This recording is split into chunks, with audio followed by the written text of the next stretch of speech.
ഏറ്റവും പരമ്പരാഗതമായി ഒട്ടും രാസചേരുവകളില്ലാതെ നല്ല ശുദ്ധമായ അത്തറുകൾ നിർമ്മിക്കുന്നത് നമ്മുടെ രാജ്യമാണ്. കഥ പറയാം. അത്തറിൻ്റെ മണമുള്ള മണ്ണും മണ്ണിൻ്റെ മണമുള്ള അത്തറും. ഉത്തർപ്രദേശിലെ കന്നൗജിനെ ഞാൻ അങ്ങനെ വിശേഷിപ്പിക്കുന്നതിനൊരു കാരണമുണ്ട്. അത് നിങ്ങൾക്ക് വഴിയെ മനസ്സിലാകും. 7-ാം നൂറ്റാണ്ട് മുതൽ ഈ പ്രദേശങ്ങളിൽ പ്രകൃതിദത്തമായി അത്തറുകൾ നിർമ്മിക്കുന്നുണ്ട് എന്നാണ് ചരിത്രം. 1000-ലേറെ അത്തർ നിർമ്മാണശാലകൾ നിലവിൽ കന്നൗജിലുണ്ട്. പനിനീർ പൂവ്, മൈലാഞ്ചി, മുല്ല, കുങ്കുമം, ജമന്തി അങ്ങനെ നിരവധി പൂക്കളിൽ നിന്നും കൂടാതെ ചന്ദനമടക്കമുള്ള മരത്തടികളിൽ നിന്നും വേരുകളിൽ നിന്നും മണ്ണിൽ നിന്നു വരെ പ്രകൃതിദത്തമായി അവയുടെ സുഗന്ധം ദ്രാവക രൂപത്തിൽ ഇവിടെ വേർതിരിച്ചെടുക്കുന്നുണ്ട്. അതൊന്ന് നേരിൽ കാണാനാണ് ഞാനിവിടെ എത്തിയിരിക്കുന്നത്. മൈലാഞ്ചി പൂക്കളും പനിനീർ പൂവും മുല്ലയുമാണ് ഇന്നിവിടെയുള്ളത്. സീസണിനനുസരിച്ചാണ് ഇവയുടെ ലഭ്യത. ഈ ചെമ്പുപാത്രത്തിൽ അല്പം വെള്ളവും അതിനു മുകളിൽ പൂക്കളും നിക്ഷേപിക്കുന്നു. ഒരു പാത്രത്തിൽ മൈലാഞ്ചി പൂക്കളും മറ്റൊന്നിൽ മുല്ലയും ബാക്കിയിൽ പനിനീർ പൂക്കളുമാണ് നിലവിൽ നിക്ഷേപിച്ചിരിക്കുന്നത്. പാത്രം ശരിയായി അടച്ചുവെച്ച് ചുറ്റും മണ്ണ് തേച്ചെടുക്കുന്നു. പിന്നീട് ഈ പാത്രത്തിൽ നിന്നൊരു കുഴൽ വെള്ളത്തിലിറക്കി വെച്ച മറ്റൊരു ചെറിയ ചെമ്പുകുടവുമായി ബന്ധിപ്പിക്കുന്നു. ശേഷം പ്രധാന ചെമ്പുപാത്രത്തിന് താഴെ തീ കത്തിച്ചെടുക്കുന്നു. പാത്രം ചൂടാകുന്നതോടെ അകത്തെ വെള്ളവും പൂക്കളിലെ ദ്രാവകവും നീരാവിയായി പതിയെ ഈ പൈപ്പ് വഴി ചെമ്പുകുടത്തിലെത്തുന്നു. ഇവിടെ എത്തുന്ന നീരാവി തണുക്കുന്നതിന് വേണ്ടിയാണ് കുടം വെള്ളത്തിലിറക്കി വെച്ചിരിക്കുന്നത്. 8 മുതൽ 10 മണിക്കൂർ വരെയാണ് ഈ പ്രക്രിയക്ക് ആവശ്യമായ സമയം. അതുവരെ ഈ പാത്രത്തിന് താഴെ തീ കത്തിച്ചു വെക്കണം.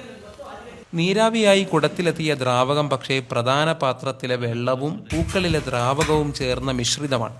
ഇതിൽ നിന്ന് വെള്ളം മാറ്റിയെടുക്കണം. അതിനായി ഈ കുടം ഒരു ദിവസം അനക്കാതെ വെക്കണം.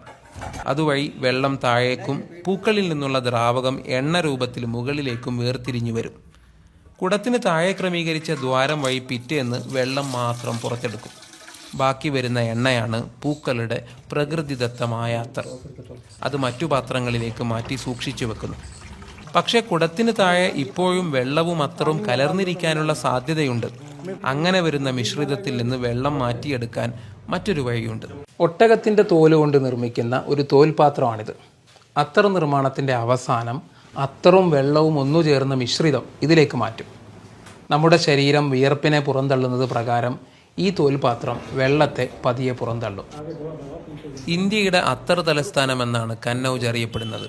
ലോകത്തിൻ്റെ വിവിധ ഭാഗങ്ങളിലേക്ക് കന്നൗജിൽ നിന്നുള്ള ശുദ്ധമായ അത്തറുകൾ എത്തിച്ചേരുന്നുണ്ട്.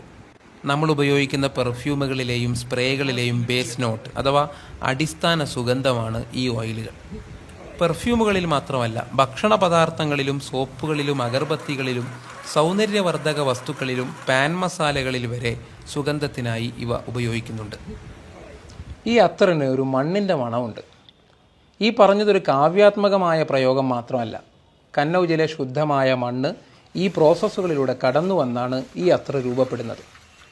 വരണ്ടുണങ്ങിയ ഭൂമിയിൽ പെയ്യുന്ന ആദ്യ മഴയുടെ ഒരു സുഗന്ധമാണ് എനിക്കിതിന് ഫീൽ ചെയ്യുന്നത്. ആഹാ!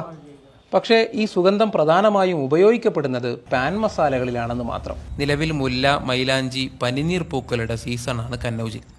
മൈലാഞ്ചിയുടെ ഇലകളല്ല, പകരം പൂക്കളാണ് അത്തർ നിർമ്മാണത്തിനായി ഉപയോഗിക്കുന്നത്. അത്തർ നിർമ്മാണശാലകളിലേക്ക് പൂക്കൾ ഉൽപ്പാദിപ്പിക്കുന്ന നിരവധി പൂന്തോട്ടങ്ങളും കന്നൗജിലുണ്ട്. അതേ ചുറ്റിപ്പറ്റി ഒട്ടേറെ മനുഷ്യരുമുണ്ട്. തൈ നട്ടുപിടിപ്പിക്കുന്നവർ, പരിപാലിക്കുന്നവർ, പൂക്കൾ പറിച്ചെടുക്കുന്നവർ, നിർമ്മാണശാലകളിൽ ഈ പൂക്കൾ അത്തറായി രൂപാന്തരപ്പെടുത്തുന്നവർ. ഓരോ തുള്ളി അത്തറിലും ഈ മനുഷ്യരുടെ വിയർപ്പിൻ്റെ കൂടി സൗരഭ്യമുണ്ട്. ഒരിറ്റു സുഗന്ധം നമ്മുടെ ശരീരത്തിലെന്ന പോലെ മനസ്സിലും എപ്പോഴും കാത്തുവെക്കുക. ഹൃദയത്തിനൊരു സൗരഭ്യവും നമ്മുടെ വാക്കുകൾക്കൊരു സൗന്ദര്യവും അതുവഴി വന്നുചേരും. ആ പരിമളം ചുറ്റുമുള്ളവരിലേക്ക് കൂടി പതിയെ പടരും. വീണ്ടും കാണാം.